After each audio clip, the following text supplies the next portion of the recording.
تمام حضرات درود شریف پڑھ لیں۔ اللہم صلی علی سیدنا مولانا محمد وعلی آل سیدنا مولانا محمد مبارک وسلم۔ نحمده ونصلی ونسلم علی رسوله الکریم، اما بعد فاعوذ باللہ من الشیطان الرجیم، بسم اللہ الرحمن الرحیم۔ لقد کان لکم فی رسول اللہ اسوۃ حسنہ، وقال الله عز وجل قل إن كنتم تحبون الله فاتبعوني يحببكم الله ويغفر لكم ذنوبكم والله غفور رحيم۔ صدق الله مولانا العظيم، وقال رسول الله صلى الله تعالى عليه وسلم لا يؤمن أحدكم حتى يكون هواه تبعا لما جئت به، او کما قال علیہ الصلاة والسلام۔ رب اشرح لی صدری ویسر لی امری واحلل عقدۃ من لسانی یفقهوا قولی۔ اللہم صل علی محمد وعلی آل محمد کما صلیت علی ابراہیم وعلی آل ابراہیم انک حمید مجید۔ اللہم بارک علی محمد وعلی آل محمد کما بارکت علی ابراہیم وعلی آل ابراہیم انک حمید مجید۔ وقت بھی کافی ہو گیا ہے اور کافی باتیں آپ حضرات کے سامنے آ چکی ہیں۔ رسول اکرم صلی اللہ تعالی علیہ وسلم کے بنیادی حقوق اور اہم حقوق وہ بھی آپ حضرات سماعت فرما چکے ہیں، اور میرے ذہن میں اس وقت بہت سارے مختلف مضامین ہیں۔ اب مجھے یہ بات سمجھ میں نہیں آ رہی کہ کس مضمون کو آپ کے سامنے بیان کروں۔ جس مضمون کی طرف ذہن جاتا ہے، خیال آتا ہے یہ زیادہ اہم ہے، پھر دوسرا مضمون ایک ذہن میں آتا ہے، پھر دل میں تصور آتا ہے کہ یہ مضمون زیادہ اہم ہے، اس کو ذکر کروں۔ بہرحال اللہ تبارک و تعالیٰ کی مدد سے دو چار باتیں آپ کے سامنے عرض کرتا ہوں۔ آج کا یہ جو پروگرام منعقد کیا گیا ہے، رسول اکرم صلی اللہ تعالی علیہ وسلم کی سیرت طیبہ کے حوالے سے یہ پروگرام اور یہ تقریب منعقد کی جا رہی ہے۔ حضرت صلی اللہ تعالی علیہ وسلم کی پوری سیرت طیبہ کو اگر آپ سمیٹنا چاہتے ہیں، سمجھنا چاہتے ہیں، سیرت کے بے شمار پہلو ہیں، لیکن رسول پاک صلی اللہ تعالی علیہ وسلم کی سیرت طیبہ کو اگر آپ خلاصے کے طور پر جاننا چاہتے ہیں اور پوری سیرت طیبہ کو اس کا نچوڑ اگر کہا جائے تو تین باتوں کے اندر آ جائے گا۔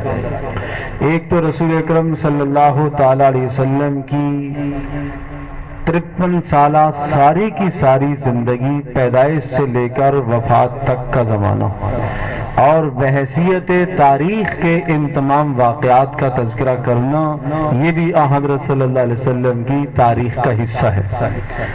اور جس طرح سے ساتھیوں نے تعارف کرایا ہے، الحمدللہ اس کا ہم نے اہتمام کیا ہے، اور کئی ہمارے پروگرام اور تقریبیں اس ربیع الاول کے مہینے میں مختلف جگہوں پر، مساجد میں اور مختلف گھروں کے اندر ہم نے یہ تقاریب منعقد کی ہیں کہ حضرت صلی اللہ تعالی علیہ وسلم کا مکمل زندگی کا خلاصہ، آپ صلی اللہ علیہ وسلم کی 63 سالہ جو زندگی ہے اس کو مختصر خلاصے کے طور پر ہم نے بیان کیا۔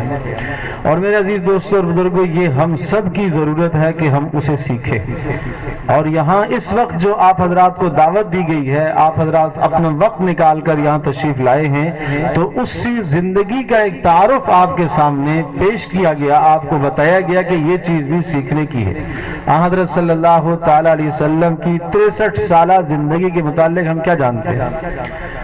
آپ حیران ہوں گے، رسول اکرم صلی اللہ تعالی علیہ وسلم کی 63 زندگی میں سے ہر دن محفوظ ہے، اور خاص طور پر آپ علیہ السلام کی 23 سالہ زندگی جو نبوت کی زندگی ہے، اس نبوت کے پورے زمانے میں آپ علیہ السلام نے صبح کیا، دوپہر کو کیا، شام کو کیا، رات کو آپ نے کیا عمل کیا، آپ سوئے کیسے، آپ علیہ السلام نے کھایا کیسے، آپ نے پیا کیسے، کرے، آپ نے پہنا کیسے، آپ علیہ الصلوۃ والسلام چلے کیسے، آپ اپنے گھر میں کیسے رہے، ازواج مطہرات کے ساتھ کیسے آپ کا وقت گزرا، شب و روز 24 گھنٹے کی ہر دن کی زندگی رسول اکرم صلی اللہ علیہ وسلم کی محفوظ ہے۔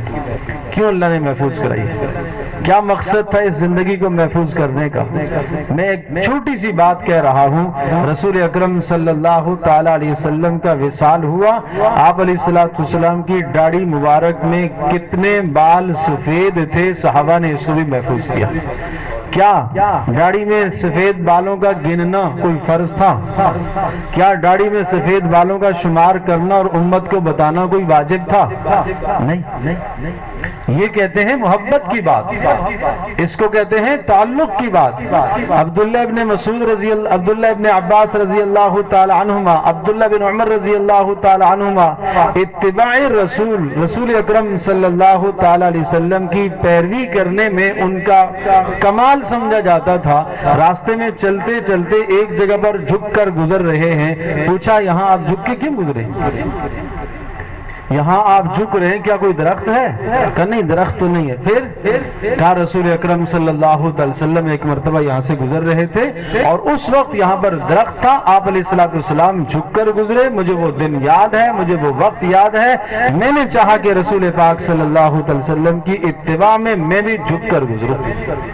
کیا خیال ہے آپ کا کہ وہ جھک کر گزرنا کوئی فرض تھا یا وہ جھک کر گزرنا کوئی واجب تھا؟ چلتے چلتے ایک جگہ پر بیٹھ گئے، حضرت آپ یہاں کیوں بیٹھے ہیں؟ اس طرح سے بیٹھ گئے جس طرح سے انسان قضائے حاجت میں بیٹھتا ہے۔ تو پوچھنے پر بتایا کہ رسول اکرم صلی اللہ تعالی علیہ وسلم یہاں سے گزرے تھے اور آپ علیہ الصلوۃ والسلام کو حاجت پیش آئی تھی، آپ اپنی حاجت کے لیے بیٹھے تھے، میں نے چاہا کہ رسول پاک صلی اللہ علیہ وسلم کی پیروی اور اتباع میں میں بھی ایسا کر لوں۔ اس کو کہتے ہیں محبت۔ جیسے مفتی صاحب فرما رہے تھے، ایک اطاعت ہے اور ایک محبت ہے۔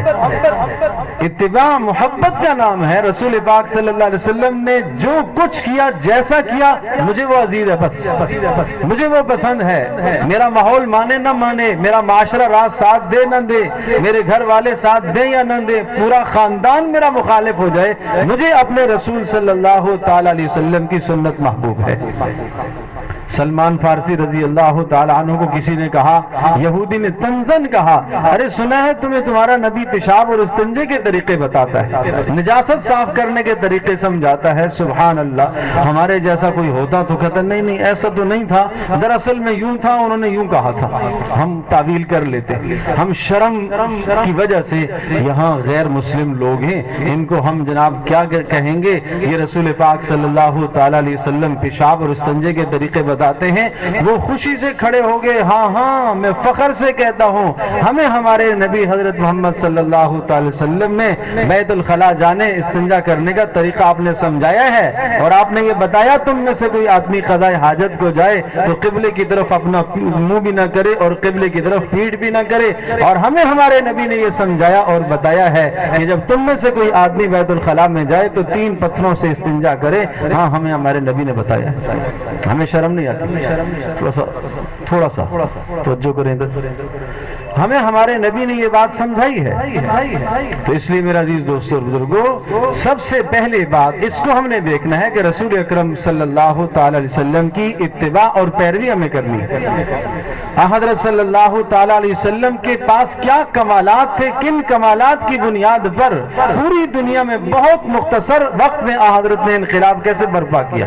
میں اس انقلاب کی چند باتیں آپ کے سامنے ذکر کرتا ہوں، وہ بھی ایک سیرت کا حصہ۔ میں عرض کر رہا تھا کہ پوری سیرت کو 3 حصوں میں تقسیم کیا جا سکتا ہے۔ ایک آپ کی 53 سالہ زندگی بحیثیت تاریخ کے، اور نمبر 2 رسول اکرم صلی اللہ تعالی علیہ وسلم کے شمائل اور عادات و مبارکہ کو بیان کرنا، یہ بھی حضرت صلی اللہ علیہ وسلم کی سیرت۔ آپ علیہ الصلوۃ والسلام کے حسن و جمال کو بیان کرنا، کیا کہنا حسن و جمال کا، یوں سمجھیے کہ کائنات میں آدم علیہ الصلوۃ والسلام سے لے کر قیامت تک ایسا خوبصورت انسان اللہ نے نہیں بنایا جو اللہ نے حسن رسول اکرم صلی اللہ تعالی وسلم کو عطا فرمایا تھا۔ حضرت یوسف علیہ السلام کو اللہ نے حسن عطا فرمایا، اور نصف حسن یوسف علیہ السلام کے پاس تھا اور نصف حسن باقی ساری کائنات کے پاس تھا۔ رسول اکرم صلی اللہ تعالی علیہ وسلم اس تقسیم سے مستثنا کیے گئے پہلے حسن رسول پاک صلی اللہ علیہ وسلم کو دیا گیا، جو بچا اس کا آدھا حصہ یوسف علیہ السلام کو دیا اور آدھا حصہ ساری کائنات کو دیا۔ کیا حسن ہوگا، کیا حسن ہوگا۔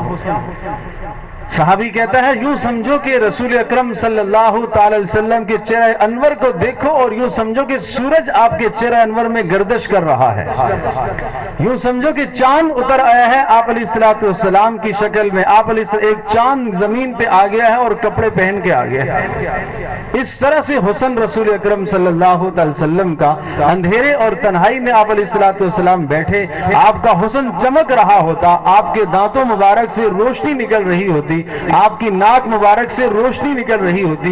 ایک ایک چیز صحابہ نے بیان کی ہے آپ کے حسن سے متعلق، اور ایک خاتون رسول اکرم صلی اللہ علیہ وسلم کو دیکھ کر وہ یوں کہنے لگی جدھر سے اس کو دیکھو خوبصورت ہی خوبصورت لگتا ہے، دائیں سے دیکھو خوبصورت، بائیں سے دیکھو، سامنے سے دیکھو، پیچھے سے دیکھو، کسی جانب سے جسم کے کسی عضو میں کوئی یہ نہیں کہہ سکتا کہ اس میں حسن میں نقصان ہے، اس کا کان درست نہیں ہے، اس کی آنکھ درست نہیں ہے، اس کی ناک درست نہیں ہے، اس کی پیشانی درست، کسی جگہ پر کوئی انگلی نہیں رکھ سکتا۔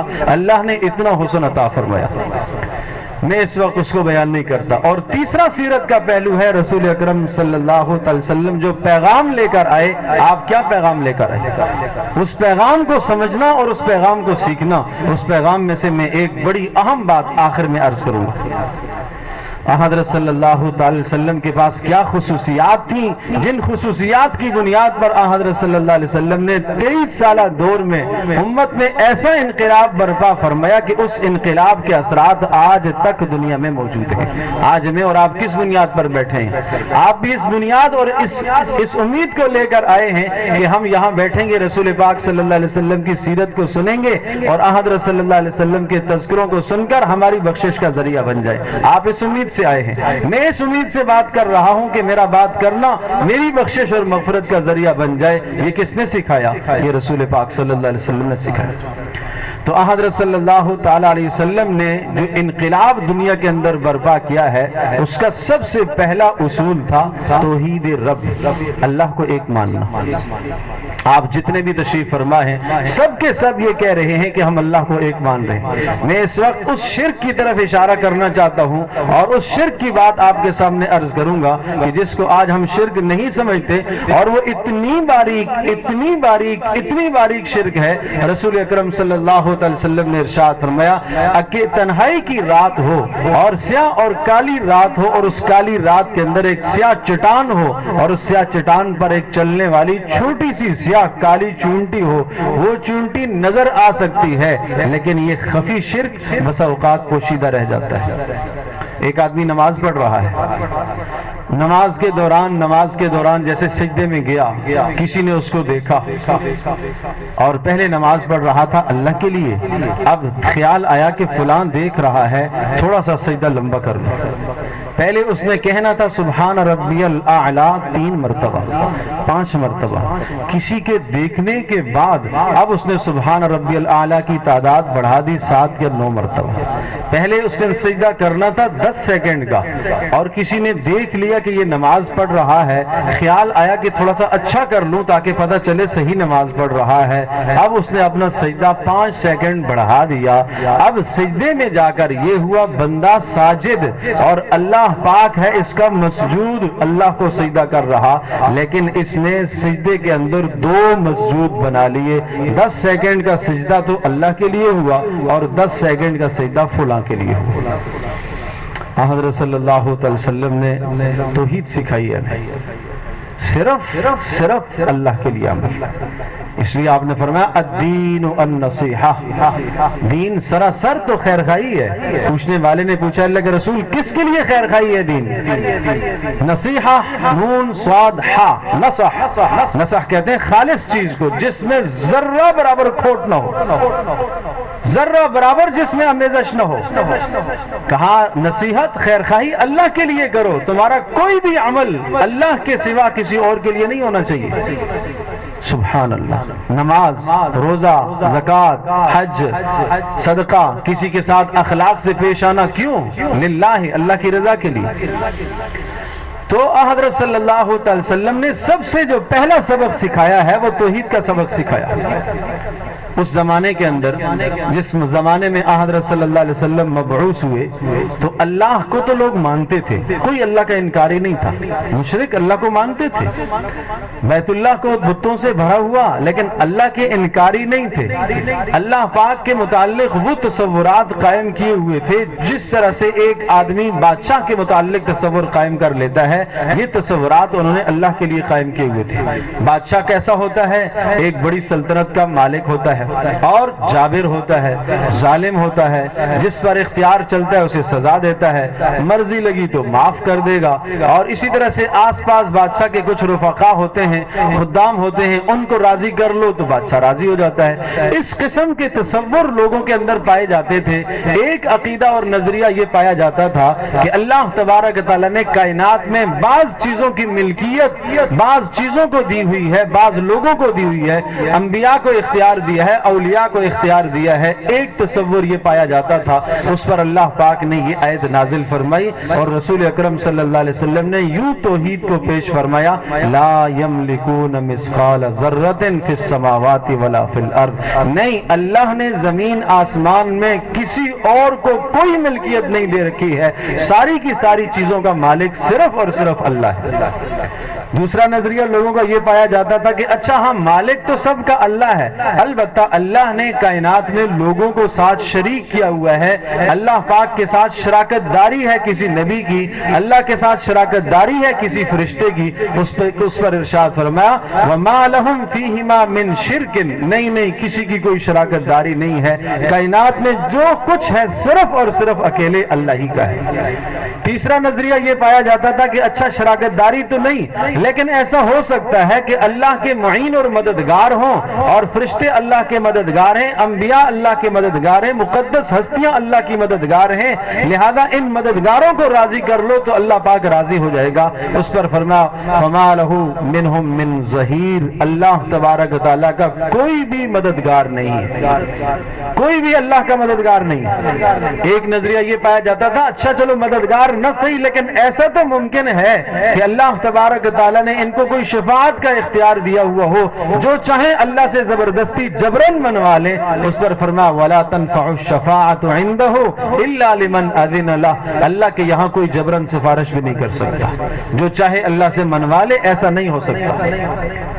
تو یوں سمجھیے کہ توحید کی پہلی بنیاد اور پہلی سیڑھی کو آپ نے قائم فرمایا. اس طرح سے امت کے اندر انقلاب پیدا ہوا. وہ سارے کے سارے بت اور وہ سب کے سب تصورات دل سے نکالے گئے. میں اپنے دوستوں سے، بزرگوں سے ایک درخواست کروں گا، اس وقت ہم جس شرک میں مبتلا ہیں اس شرک سے ہم اپنے آپ کو بچائیں. ہم بتوں کی پوجا نہیں کرتے، ہم بتوں کے سامنے سجدہ نہیں کرتے، ہم دو خدا نہیں مانتے، ہم کسی پتھر کے سامنے سجدہ نہیں کرتے، کسی درخت کے سامنے سجدہ نہیں کرتے، لیکن جو بت ہمارے اندر موجود ہیں وہ بھی واقعتاً بت ہیں. میں نے ایک مثال عرض کی ہے، سجدے میں جا کر اللہ کے لیے بھی سجدہ کر رہا اور فلاں کو راضی کرنے کے لیے بھی سجدہ کر رہا، تو یہ نماز اللہ کے لیے کہاں ہوئی؟ اسی کا نام تو شرک ہے کہ اس نے دو شخصیات کے لیے نماز پڑھی ہے، ایک آدھی اللہ کے لیے اور آدھی کسی اور کے لیے. اور یاد رکھو اللہ پاک اسی نماز کو قبول کرے گا جو صرف اللہ کے لیے پڑھی گئی ہو، اسی عمل کو قبول کرے گا. فَمَنْ كَانَ يَرْجُو لِقَاءَ رَبِّهِ فَلْيَعْمَلْ عَمَلًا صَالِحًا. وہ خالص اللہ کے لیے عمل پیش کرے گا، وہ عمل قبول ہوگا، ریاکاری والا عمل قبول نہیں ہوگا. ایک اور بت ہمارے اندر موجود ہے. قرآن کہتا ہے أَفَرَأَيْتَ مَنِ اتَّخَذَ إِلَٰهَهُ هَوَاهُ. دو جگہ پر اس مضمون کو اللہ نے ذکر فرمایا، ایک سورۃ الفرقان میں اور ایک سورۃ الجاسیہ میں. سورۃ الفرقان میں یوں آیا: أَرَأَيْتَ مَنِ اتَّخَذَ إِلَٰهَهُ هَوَاهُ أَفَأَنْتَ تَكُونُ عَلَيْهِ وَكِيلًا. اے پیغمبر، آپ کا کیا خیال ہے کہ جس شخص نے اللہ کو چھوڑ کر اپنی خواہشات کو معبود بنا لیا، وہ خواہشات کے سامنے سجدہ ریز ہوتا ہے، وہ خواہشات کے سامنے اپنی پیشانی ٹیک دیتا ہے، وہ خواہشات کے سامنے اپنا سب کچھ لٹانے اٹھانے کو تیار ہوتا ہے، کیا آپ اس شخص کے حمایتی بنیں گے؟ افانت تکون علیہ وکیلا، کیا آپ اس کی سفارش کریں گے قیامت کے دن کہ جس کے دل میں خواہشات کی پیروی ہو، نبی کو چھوڑ کر، نبی کی سنت کو چھوڑ کر خواہشات کی پیروی کرے؟ کیا آپ اس کی سفارش کریں گے قیامت کے دن؟ دوسرے مقام پر ارشاد فرمایا افرأیت من اتخذ الہہ ہواہ واضلہ اللہ علی علم، آپ نے ایسے شخص کو دیکھا جس نے خواہشات کو اپنا معبود بنا لیا اور اللہ پاک نے اسے گمراہ کر دیا ہے اس کے علم کے ہونے کے باوجود بھی۔ فمن یہدیہ من بعد اللہ، اللہ تبارک و تعالی جسے گمراہ کرے اسے کون ہدایت دے سکتا ہے؟ تو میرے عزیز دوستو، کہیں ہم ایسے تو نہیں ہیں، کہیں اللہ کے نبی کی سنت سامنے آ جائے اور ہماری خواہش یہ ہو کہ مجھے یوں کرنا ہے، سنت تو یہ کہتی ہے لیکن میرے اندر سے اٹھنے والی خواہش یہ ہے، میں نے خواہش کی پیروی کی ہے، اور کہیں اللہ کا حکم آیا، اللہ کے حکم کو پیچھے چھوڑ دیا، میں نے اپنے خواہش کی پیروی کی ہے، تو کیا ہوا؟ میں نے اپنی خواہش کو معبود بنایا۔ فجر کی اذان ہوئی ہے، اللہ اکبر اللہ اکبر، حکم اذان ہے، اللہ پاک کی طرف سے یہ حکم آیا ہے کہ اب آ جاؤ کامیابی کی طرف، اب آ جاؤ نماز کی طرف، اللہ کے سامنے سجدے روز ہو جاؤ۔ میرا جی چاہتا ہے کہ میں اپنے بستر سے نہ اٹھوں، تھوڑا سا میں آرام کر لوں، جی چاہتا ہے، نفس میرا یہ کہتا ہے۔ میں نے اگر اپنے نفس کی بات مان لی ہے تو میں نے معبود کس کو بنایا ہے؟ میں نے تو نفس کو بنایا۔ رات کو 2 بجے 3 بجے بیوی اٹھاتی ہے کہ بچہ بیمار ہے، شدید کرب میں مبتلا ہے، اور اس بیٹے کو لے کے ہسپتال میں پہنچتا ہے، اور ٹھیک 1 گھنٹے کے بعد واپس آیا ہے، دوا دارو لے کے آ کے لیٹ جاتا ہے، ٹھیک 1 گھنٹے کے بعد اذان ہوتی ہے، بیوی کی آواز پر تو اٹھ جاتا ہے اور اذان کی آواز پر نہیں اٹھتا، اللہ کی پکار پر نہیں اٹھتا۔ اس نے معبود کس کو بنایا ہوا ہے؟ حضرت صلی اللہ علیہ وسلم یہ توحید لے کر آئے تھے کہ تم نے صرف ہر معاملے میں معبود اللہ کو بنانا ہے، اللہ کے سوا کسی کو نہیں بنانا۔ تو آپ علیہ الصلوۃ والسلام کی رسالت کا پہلا سبق ہے توحید۔ دوسرا سبق رسول پاک صلی اللہ علیہ وسلم نے جو امت کو سکھایا ہے وہ ہے اتحاد انسانیت، سب کے سب ایک آدم کی اولاد ہے۔ یہ خاندانی برتری آپ نے پیچھے کر دی۔ آپ علیہ السلام مدینہ طیبہ تشریف لے گئے، آپ نے انصار اور مہاجرین کے درمیان مواخات اور بھائی چارگی قائم کر دی، اور آپ علیہ السلام نے اس زمانے کے اندر جو یہ ایک خاندان کا بت ذہنوں کے اندر موجود تھا کہ میں بڑے خاندان کا آدمی ہوں، میں فلاں خاندان کا آدمی ہوں، یہاں تک تصور پایا جاتا تھا۔ کچھ لوگ یہ سمجھتے تھے کہ کچھ خاندان ایسے ہیں کہ جن کے اندر خدائی عنصر پایا جاتا ہے، اللہ پاک نے اپنا کچھ اختیار ان میں دے رکھا ہے۔ رسول اکرم صلی اللہ تعالی علیہ وسلم نے آ کر اس تصور کو ختم فرمایا، نہیں، کسی عربی کو اجمی پر، کسی کالے کو گورے پر، کسی سیاہ کو سفید پر کوئی برتری حاصل نہیں ہے مگر جس کی زندگی میں اللہ کا ڈر ہوگا۔ آپ نے یہ تصور مٹا دیا۔ خاندان کوئی برتری کی چیز نہیں ہے، مال برتری کی چیز نہیں ہے، کنبہ قبیلہ برتری کی چیز نہیں ہے۔ برتری کی چیز کیا ہے؟ فوقیت کی چیز کیا ہے؟ اللہ کا ڈر جس کی زندگی میں ہے وہ سب سے بلند و بالا ہے۔ حضرت صلی اللہ علیہ وسلم نے اتحاد انسانیت کا سبق سکھایا ہے۔ اور تیسرا سبق حضرت صلی اللہ علیہ وسلم نے جو بتایا وہ ہے تکریم انسان، انسان کی تکریم، عزت آپ نے سکھائی۔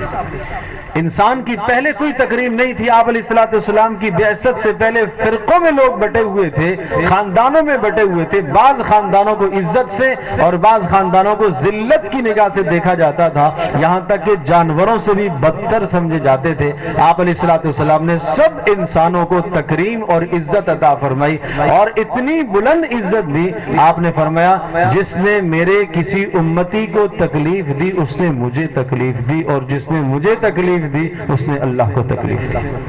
یہ احترام سکھایا۔ حضرت صلی اللہ علیہ وسلم نے بیت اللہ کو خطاب کر کے کہا تیری تکریم اور عزت بہت بلند ہے، لیکن ایک مسلمان جو میری امت کا ہے اس کی عزت اور تکریم تجھ سے بھی زیادہ ہے۔ بیت اللہ سے بڑھ کر جس انسان کو رسول اکرم صلی اللہ علیہ وسلم نے عزت دی، آج وہ انسان رسول اکرم صلی اللہ علیہ وسلم کی سنت کے خلاف کرے، آج آپ علیہ السلام کی سنت کو پامال کرے اور ضائع کرے۔ یہ کون سا ایمان ہے؟ یہ کون سی رسول اللہ صلی اللہ علیہ وسلم کے ساتھ ساتھ محبت ہے۔ میرے عزیز دوستو، یہ ہر آدمی اپنے گریبان میں جھانک کر دیکھے، اپنے آپ سے پوچھے میں کہاں کھڑا ہوں۔ حضرت صلی اللہ علیہ وسلم نے کتنا احترام دیا، اتنا احترام دیا انسان کو، اللہ تبارک تعالیٰ کے ساتھ ایسا تعلق جوڑا۔ حدیث پاک میں یوں سمجھایا کہ قیامت کے دن ایک انسان کہے گا اے اللہ، اللہ پاک ایک بندے سے پوچھے گا میرے بندے میں بیمار ہوا، تو نے میری بیمار پرسی نہیں کی، میں نے کھانا تو اس سے مانگا، تو نے مجھے کھانا نہیں کھلایا، میں نے تو اس سے پانی مانگا، تو نے مجھے پانی بھی نہیں دیا۔ بندہ کہے گا یا اللہ، تو تو بیمار نہیں ہوتا، تو تو پانی نہیں پیتا، تو تو کھانا نہیں کھاتا۔ اللہ پاک فرمائیں گے میرا فلاں بندہ بیمار ہوا تھا، اس کی بیمار پرسی اگر تو کر لیتا، ایسا ہوتا جیسا تو نے میری بیمار پرسی کی۔ کیا اس سے بڑا کوئی احترام ہو سکتا ہے کہ ایک مسلمان کی بیمار پرسی کرنا ایسا ہے جیسا کہ اللہ کی خیر خبر پوچھنا؟ اللہ تو بیماری سے منزہ اور پاک ہے۔ ایک مسلمان کو کھلانا، ایک مسلمان کو پلانا ایسا ہے جیسا کہ اللہ پاک کو کھلانا پلانا ہے۔ اللہ پاک تو کھانے سے پینے سے پاک اور منزہ ہے، لیکن ایک تعلق سمجھایا کہ اس امتی کا اللہ پاک سے کتنا بڑا تعلق ہے، اور یہ تعلق کہاں سے ملا؟ رسول اکرم صلی اللہ علیہ وسلم کی برکت سے۔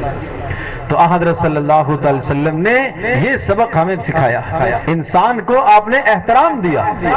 اور ایک سبق آپ علیہ السلام کے دین سے ہمیں ملتا ہے، وحدت دنیا و دین۔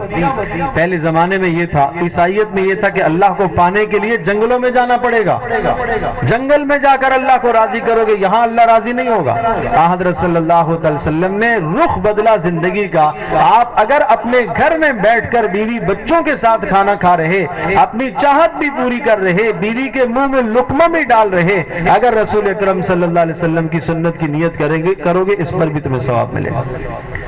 کمانا ہے، کمائی کے لیے نکلنا ہے، مزدوری اور ملازمت کے لیے جانا ہے، یہ تو صاف دنیا کا کام نظر آتا ہے۔ آپ نے فرمایا نہیں، اگر تم اس نیت سے نکلو گے کہ اللہ پاک نے میرے ذمہ حقوق فرض فرمائے ہیں، اپنے بیوی کے، بچوں کے، ماں باپ کے حقوق کی ادائیگی کے لیے نکل رہا ہوں، یہ کمانا تمہارا یہ دنیا نہیں ہے، یہ دین ہے۔ آپ نے سوچ بدلی۔ نکاح کرنا اس کو لوگ دنیا سمجھتے تھے، آپ نے فرمایا نکاح من سنتی، نکاح تو عبادت ہے، یہ تو میری سنت ہے، یہ تو میرا طریقہ ہے۔ آپ علیہ السلام نے نکاح کی ترغیب دی، آپ نے فرمایا یہ تو میری سنت ہے، یہ تو میرا طریقہ ہے، یہ تو میرا راستہ ہے۔ اور آپ نے یوں سمجھا کہ تمام کے تمام انبیاء علیہ السلام کی سنت ہے نکاح کرنا۔ آپ علیہ السلام نے یوں فرمایا کہ ایک شخص اپنے گھر میں جا کے اپنی حاجت کو پورا کرتا ہے، اس کو بھی ثواب ہے۔ صحابہ نے کہا اللہ کے رسول اس پر ثواب؟ اپنی حاجت پوری کرے گا اس پر ثواب؟ کہا بتاؤ اگر یہ حاجت ناجائز جگہ پر پوری کرتا تو گناہ ہوتا کہ نہیں؟ کہا جی اللہ کے رسول ضرور گناہ ہوتا۔ کہا جب یہ حاجت جائز جگہ پر پوری کرے گا تو اس کو ثواب اور اجر ہے۔ آپ نے یہ دین سمجھایا، یہ رسول اکرم صلی اللہ علیہ وسلم کی سیرت ہے کہ آپ نے دین اور دنیا کو جوڑا ہے۔ ہاں یہ سبق سمجھایا ہے کہ اگر دین اور دنیا کا ٹکراؤ آ جائے تو تم پھر دین کو ترجیح دینا، دنیا کو پیچھے کر دینا، اس لیے کہ دین جو ہے وہ باقی رہنے والا ہے، دنیا فانی ہے۔ لہٰذا عقل مند کا تقاضا یہ ہے کہ انسان باقی چیز کو فانی پر ترجیح دیا کرتا ہے، لہٰذا تم دین کو ترجیح دینا، دنیا کو پیچھے کر دے۔ حضرت صلی اللہ تعالی علیہ وسلم نے ایک مایوسی کی فضا چھائی ہوئی تھی، اس کو آپ نے ختم فرمایا۔ مایوسی کیا تھی؟ میں نے بات وہی عرض کی ہے کہ لوگ اللہ کو بادشاہ کی طرح سمجھتے تھے، بادشاہ ناراض ہو گیا اور بڑا اس کا جرم کر دیا، اب تو نہیں بخشے گا، اب تو سوائے موت کے کوئی صورت ہے ہی نہیں ہے۔ حضرت صلی اللہ تعالی علیہ وسلم نے اس مایوسی کی فضا کو ختم فرمایا۔ قل یا عبادی الذین اسرفوا علی انفسہم لا تقنطوا من رحمت اللہ، آپ فرما دیجئے ان لوگوں سے جنہوں نے اپنی جانوں پر گناہ کر کے ظلم کیا ہے کہ اللہ کی رحمت سے مایوس نہ ہونا۔ کتنے گناہ کر لیں؟ آپ علیہ السلام نے مثال دے کر سمجھا۔ مجھے یہ بتاؤ یہ کہنے کی کیا ضرورت پیش آئی تھی؟ یہ کیوں سمجھایا آپ نے کہ گزشتہ امتوں کا ایک آدمی تھا جس نے 99 قتل کر دیے تھے، اور 99 قتل کرنے کے بعد ایک آدمی سے پوچھا کہ میرے لیے توبہ ممکن ہے؟ اس نے کہا نہیں ممکن ہے، تم نے 99 قتل کیے، کیسے توبہ ہو سکتی ہے؟ اس نے اس کو بھی قتل کر دیا، 100 پورے کر دیے۔ پھر بھی کسی سے پوچھا کہ بھائی میرے لیے توبہ ممکن ہے؟ وہ کوئی عالم تھا، نیک آدمی تھا، اس نے کہا ہاں ہاں توبہ ممکن ہے آپ کے لیے۔ کیسے ممکن ہے؟ کہا وہ فلاں بستی میں چلے جاؤ، وہاں نیک لوگ رہتے ہیں، وہاں جا کے وقت گزارو، اس گناہ کی بستی کو چھوڑ دو، توبہ کر لو، اللہ پاک تمہیں معاف کر دے گا۔ وہ جانے لگا، راستے میں موت آ گئی، جنت والے فرشتے بھی آگے، جہنم والے بھی آگے۔ جنت والوں نے کہا کہ ہم اسے جنت میں لے کے کے جائیں گے کہ نیک ارادے سے نکلے گا. جہنم والوں نے کہا نہیں، ہم اسے جہنم میں لے کر جائیں گے، 100 آدمیوں کا قاتل ہے، یہ کیسے جنت میں جا سکتا ہے؟ اللہ پاک نے ایک اور فرشتے کو بھیجا ان دونوں کے درمیان میں فیصلہ کرنے کے لیے کہ جاؤ ان سے جا کر کہو کہ زمین کی پیمائش کرو، جس طرف قریب ہے اس طرف کا حساب کر لیا جائے گا. یہ جہاں جا رہا ہے نیک لوگوں کی بستی کو، اگر وہاں مسافت قریب ہوئی اور وہ کم ہوئی تو اس کو جنت میں لے جایا جائے گا، اور اگر جہاں سے یہ چھوڑ کے آیا وہ دور ہو گئی تو جنت میں جائے گا. اور اگر صورتحال اس کے عکس ہو گئی کہ جہاں جا رہا ہے وہ راستہ دور کا ہے اور جہاں سے چھوڑ کے آیا ہے وہ راستہ قریب کا ہے تو جہنم میں چلا جائے گا. تو جب دیکھنے لگے فرشتے، پیمائش کرنے لگے، تو جو جہاں جا رہا تھا وہ راستہ تھا لمبا اور جہاں سے آیا تھا وہ راستہ تھا مختصر. تو اس قانون کے مطابق اس کو جہنم میں ہی جانا تھا. اللہ تبارک تعالیٰ نے زمین کو حکم دیا، جہاں یہ جا رہا تھا اس زمین کو حکم دیا تم سمٹ جاؤ، وہ زمین سمٹ گئی. اور جہاں سے چھوڑ کے آیا تھا اس زمین کو اللہ نے حکم دیا تم پھیل جاؤ، وہ پھیل گئی. جب پیمائش کی گئی تو جس طرف جا رہا تھا وہ راستہ کم نکلا اور اس کے لیے جنت کا فیصلہ کر دیا گیا. اس سے بڑھ کر کیا بات ہو؟ وہ جو مایوسی کی فضا چھائی ہوئی تھی آپ نے وہ ختم فرمائی. نہیں یا عبادی الذین اسرفوا علی انفسہم لا تقنطوا من رحمت اللہ. 70 سال 80 سال اگر گناہ کرتے رہو اور مرنے سے پہلے اگر صدق دل سے تم توبہ کر لو گے، وہ دنیا کے بادشاہوں کی طرح نہیں ہے. ان اللہ یغفر الذنوب جميعا، اللہ تمہارے سارے گناہ کو معاف کر دے گا. سبحان اللہ. اللہ پاک یوں ندا دیتا ہے، پکارتا ہے یا عبادی، اے گناہگار ادھر آؤ. گناہگار کو اللہ بلاتا ہے. سبحان اللہ. کس لیے بلاتا ہے؟ معاف کرنے کے لیے بلاتا ہے. جب وہ گناہگار کو اللہ پاک بلاتا ہے آ جا، کیا کرے گا؟ یا اللہ یکفر عنکم سیئاتکم، تمہارے گناہوں کو اللہ معاف کرے گا. اس لیے اللہ پکار رہا ہے. اچھا پھر صرف گناہ کو معاف کرے گا؟ نہیں. ویبدل اللہ سیئاتہم حسنات، اللہ گناہوں کو بدل کر نیکیوں میں تبدیل کر دے گا. گناہوں کی جگہ اللہ پاک تمہیں نیکیاں عطا کرے گا. اس سے بڑھ کر اور کیا بات ہو سکتی ہے؟ تو آپ نے وہ جو فضا چھائی ہوئی تھی مایوسی کی، اس کو آپ نے ختم فرمایا. اور حضرت صلی اللہ تعالی علیہ وسلم نے ایک منزل سمجھائی، ایک سبق یہ سمجھایا، منزل بتائی آپ نے. آپ علیہ الصلوۃ والسلام کی بعثت سے پہلے منزل متعین نہیں تھی. کوئی آدمی اس دنیا میں مال کمانا اپنی منزل سمجھتا تھا، کوئی دنیا میں اچھا گھر بنانا اپنی منزل سمجھتا تھا، اور کوئی آدمی دنیا کے اندر خاندانی اعتبار سے اپنا اسٹیٹس قائم کرنا اپنی منزل سمجھتا تھا. جس طرح سے وہ فلاں آدمی دنیا میں کامیاب اور وہ بنگلے اور کوٹھی اور مال اور دولت والا ہے، میں وہاں تک پہنچ جاؤں وہ میری منزل ہے، میں کامیاب ہو جاؤں گا، یہ تصور تھا. حضرت صلی اللہ علیہ وسلم نے اس تصور کو ختم فرمایا، کہا نہیں منزل تمہاری اللہ کی رضا ہے. آپ نے منزل سمجھائی، منزل اللہ کی رضا. اچھا اللہ کی رضا پانے کے لیے پیسہ خرچ کرنا پڑے گا؟ نہیں. اللہ کی رضا حاصل کرنے کے لیے مال نہیں خرچ کرنا پڑے گا. اللہ کی رضا آپ پا سکتے ہو، تھوڑی سی محنت کرو. اس کے لیے حضرت سلیمان علیہ السلام کا، داؤد علیہ السلام کا قصہ، حضرت یوسف علیہ السلام کا قصہ سنایا، حضرت ایوب علیہ السلام کا قصہ، موسیٰ علیہ السلام کا قصہ. یہ نبیوں کے قصے سمجھائے. کیوں؟ داؤد اور سلیمان وہ بادشاہ تھے، بادشاہت کے اندر رہ کر انہوں نے اللہ کو پایا ہے، اسی کو اپنا منزل سمجھا ہے. اور دوسرا موسیٰ علیہ السلام غربت کی زندگی گزاری، فقر کی زندگی گزاری، اور فقر میں رہ کر بھی انہوں نے اپنے رب کو راضی کیا ہے. اور صحابہ کی بھی دونوں مثالیں ملتی ہیں. بلال رضی اللہ تعالیٰ عنہ، ابو ہریرہ رضی اللہ، فقر کی زندگی گزری، ساری زندگی فقر کی، اللہ کو راضی کیا ہے. عبد الرحمن بن عوف رضی اللہ تعالیٰ عنہ مال والے تھے، عثمان غنی مال والے لوگ تھے. مال کے اندر رہ کر انہوں نے اپنے اللہ کو پایا ہے. انہوں نے منزل مال کو نہیں سمجھا، انہوں نے منزل دنیا کو نہیں سمجھا. حضرت صلی اللہ علیہ وسلم نے منزل متعین فرمائی، اور حضرت صلی اللہ علیہ وسلم نے آخرت کا تصور سمجھایا کہ جس زندگی سے آپ گزر رہے ہو یہ زندگی عارضی ہے، اس کے بعد ایک اور آنے والی تمہاری زندگی ہے. اس زندگی میں اصل فیصلہ ہونے والا ہے.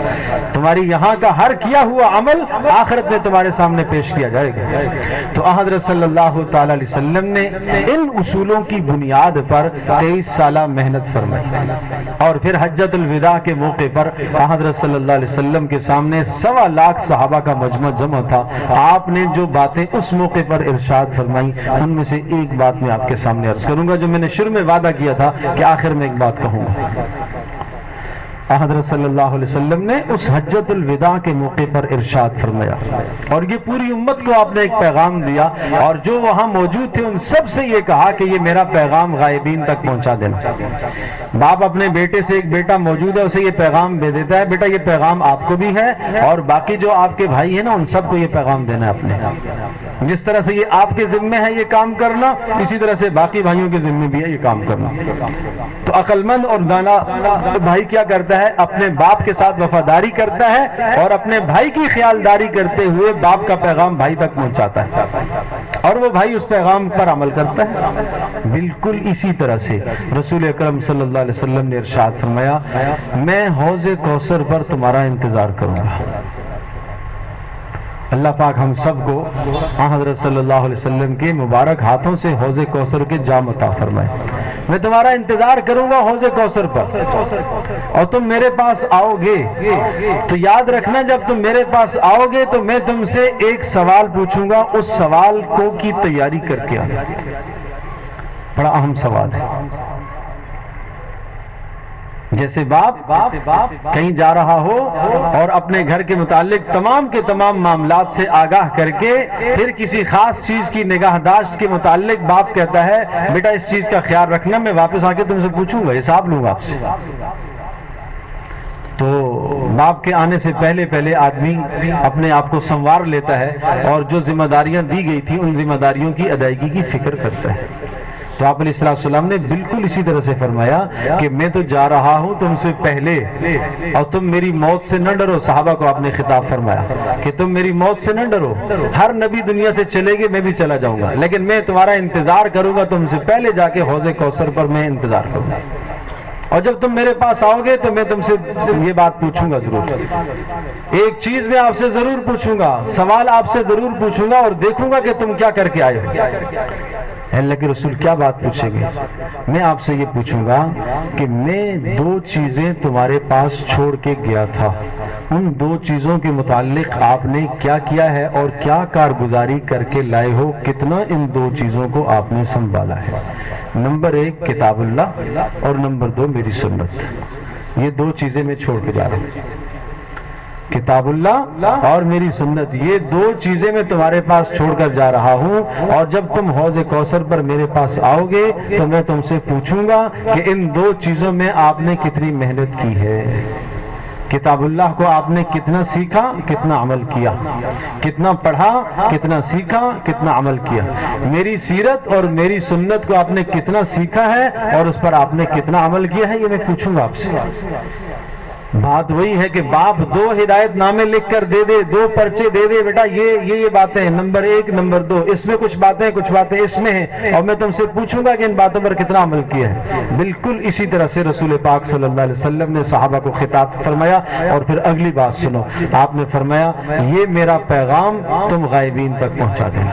فَلْيُبَلِّغِ الشَّاهِدُ الْغَائِبَ، اس لفظ میں قیامت تک آنے والے کسی انسان کو نہیں چھوڑا، ہر شخص تک یہ بات پہنچ جائے گی، جو بھی جس تک میری یہ بات پہنچے اس کے ذمے ہے کہ وہ بعد والے کو وہ میری یہ بات بتائے۔ بھائی تو یہ بات میرے ذمے تھی، میں نے آپ کو بتائی، اب آپ کے ذمے ہے کہ آپ اپنے گھر میں یہ بات بتائیں، اپنے بیوی بچوں کو یہ بات بتائیں کہ وہاں یہ سوال ہوگا، اور اس سوال سے آپ نے جواب کیسے دینا ہے، اس کے لیے کیا تیاری کی ہے۔ ہم میں سے ہر آدمی سمجھ لے ہم نے کیا تیاری کی۔ یہ سوال میں آپ سے نہیں کر رہا، یا جواب میں آپ سے نہیں طلب کر رہا، آپ اپنے آپ کو جواب دیجئے کہ اس وقت اگر میری موت آ جائے اور موت پر زندگی کا خاتمہ ہو جاتا ہے، اس کے بعد عمل کا موقع نہیں ملتا، تو اس وقت اگر میری موت آ جائے اور حوض کوثر پر میں پیش ہوں گا اور مجھ سے پوچھا جائے گا کہ کتاب اللہ کے متعلق آپ نے کیا کیا ہے اور میری سنت کے متعلق آپ نے کیا کیا ہے۔ کتاب اللہ کے اندر اللہ پاک نے اتنی صورتیں رکھی، 114 صورتوں میں سے کتنی صورتیں آپ نے سیکھی ہیں، بس یہ سوال ہے۔ کتنی صورتیں آپ نے سیکھی، کتنے اللہ کے پیغام آپ نے سیکھے۔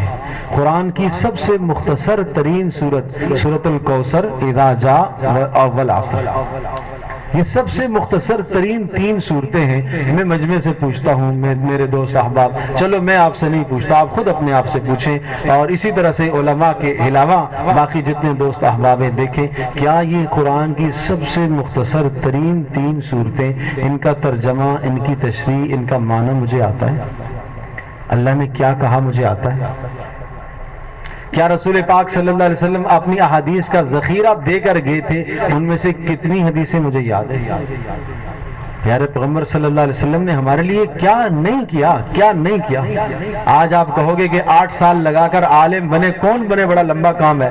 آپ سے پوچھا گیا اللہ کے رسول کیا مقدار ہے کہ جس کو آدمی سیکھ کر قیامت کے دن علماء کی صف میں شامل ہوگا اور انبیاء کا وارث کہلائے گا؟ ابھی بات چل رہی تھی کہ علماء انبیاء کے وارث ہیں، وہ کیا مقدار ہے؟ کتنا دین سیکھ کر کوئی آدمی قیامت کے دن انبیاء کا وارث کہلایا جا سکتا ہے؟ آپ علیہ السلام نے فرمایا جس نے 40 حدیثوں کو یاد کر کے امت تک پہنچا دیا، میری 40 باتوں کو جس نے یاد کر کے امت تک پہنچا دیا، قیامت کے دن اللہ اس کو علماء کی صف میں کھڑا کرے گا۔ اچھا یہ بھی نہیں ہو سکتا ہمارے سے؟ 40 سال کی زندگی میں، 70 سال کی زندگی میں، 60 سال کی زندگی میں پیارے پیغمبر صلی اللہ علیہ وسلم کے 40 ارشاد اگر یاد کر کے دوسروں تک نہ پہنچا سکیں تو پھر میرے عزیز دوستو، پھر اپنے آپ سے سوال کیجئے پھر ہم دنیا میں کیوں آئے؟ پھر کیوں آئے؟ میں ایک حدیث، الدین النصیحہ، یہ ایک حدیث ہو گئی، کیا کوئی بڑی حدیث ہے؟ انما الاعمال بالنیات، یہ کوئی بڑی حدیث ہے؟ ابھی آپ کو یہاں دکھایا جا رہا تھا کہ 40 احادیث کے کورس ہم نے کروائے۔ یہ ساری باتیں اس لیے بتا رہا ہوں کہ یہ سب کچھ آپ کے علاقے کے اندر ہو رہا ہے۔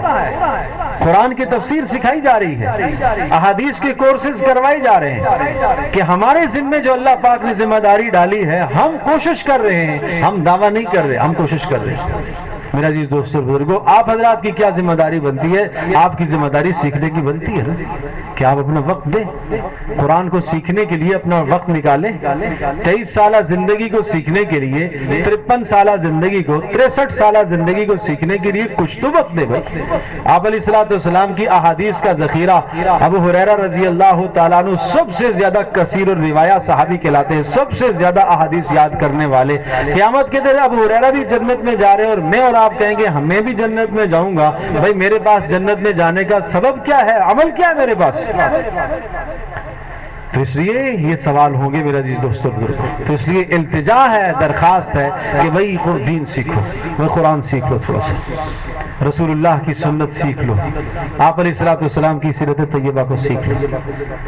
2-4 دن پہلے کی بات ہے، میرے دل میں یہ خیال پیدا ہوا کہ حضرت صلی اللہ علیہ وسلم کے رات کے کیا اعمال تھے، رات سونے سے پہلے کیا کیا اعمال کرتے تھے۔ آپ یقین جانیے جس دن سے میں نے ان اعمال کا اہتمام کیا جو پیارے پیغمبر صلی اللہ علیہ وسلم رات کو سونے سے پہلے کرتے تھے، تقریباً 25 منٹ سے آدھے گھنٹے کا وقت صرف ہوتا ہے، اور اس دن کے بعد سے دل کی کیفیت ایک عجیب ہے۔ یہ بات مجھے نہیں کہنی، لیکن صرف آپ کو عمل کے لیے کہہ رہا ہوں۔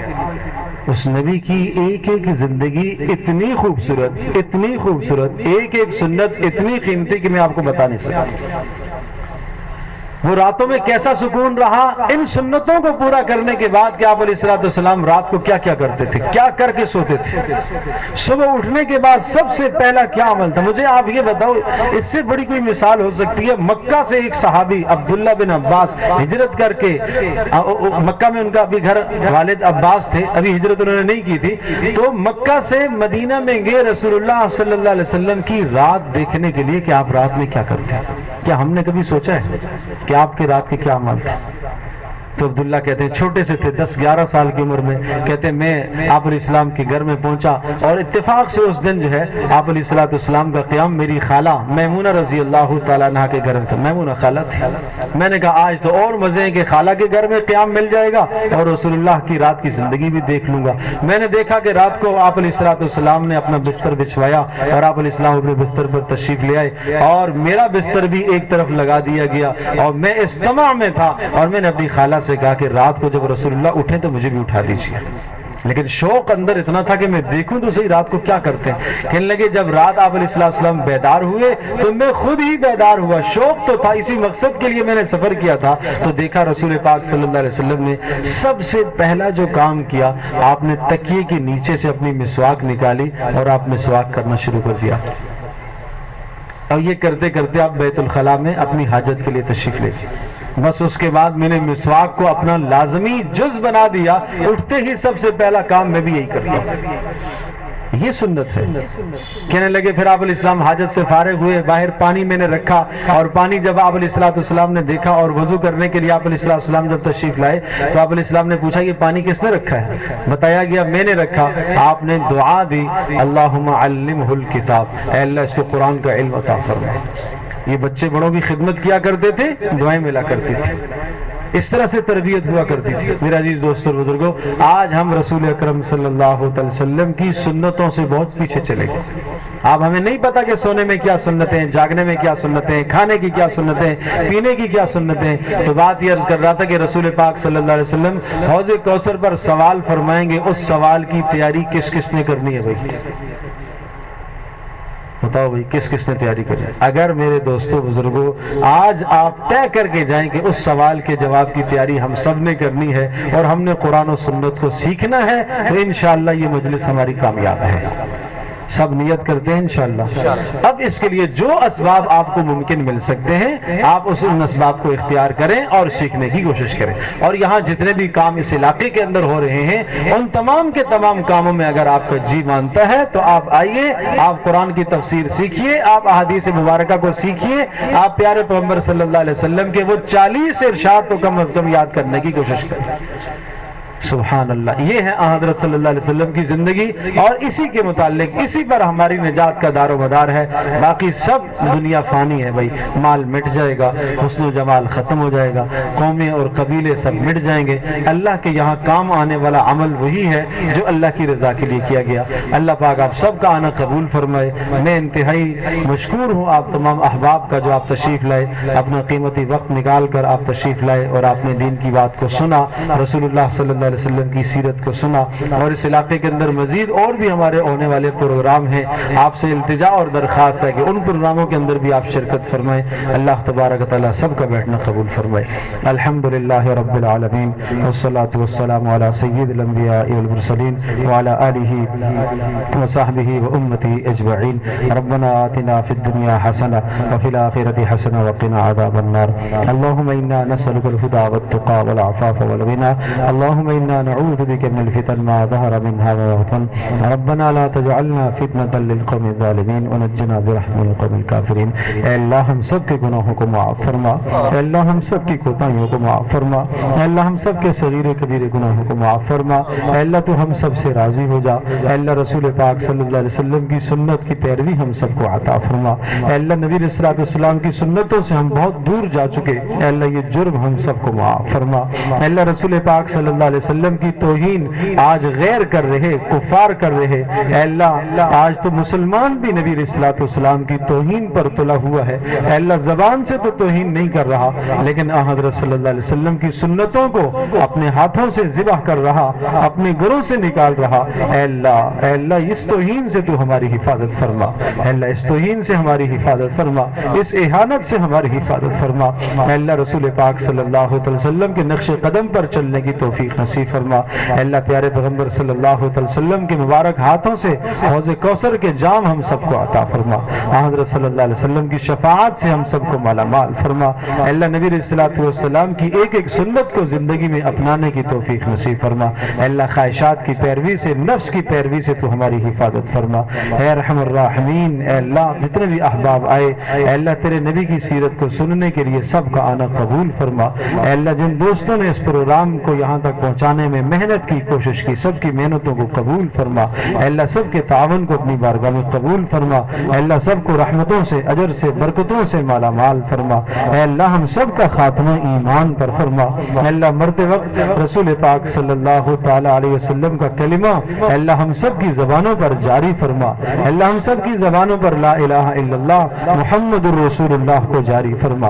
اے ارحم الراحمین, اے ارحم الراحمین, بدعات سے, رسومات, خرافات سے ہماری حفاظت فرما.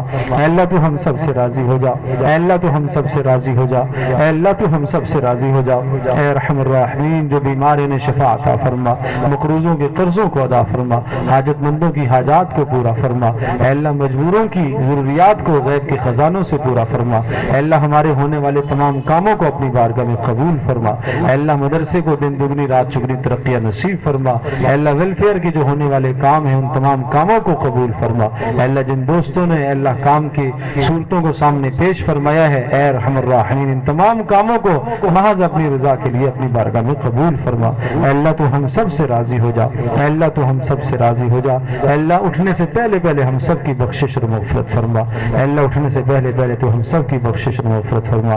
وصلی اللہ تعالی علی خیر خلق محمد وعلی آلہ وصحبہ اجمعین۔